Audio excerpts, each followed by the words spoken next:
ეხლა შემოგთავაზებთ ღვეზელის შიფთავს სოკოდან. შეგიძლიათ გამოიყენოთ ქამას სოკო.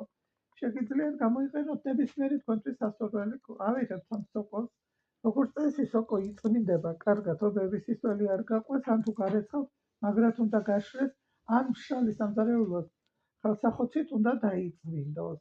ეს უნდა მოიშუშოს ძალიან წმინდა დაჭრილ ხახვთან ერთად, კარგად მოიწყვას უნდა, იმ დონეზე, რომ ხახვი არ უნდა ეტყობოდეს სოკოს. დაუმატებთ აუცილებლად, უნდა დაემატოს პიტნა.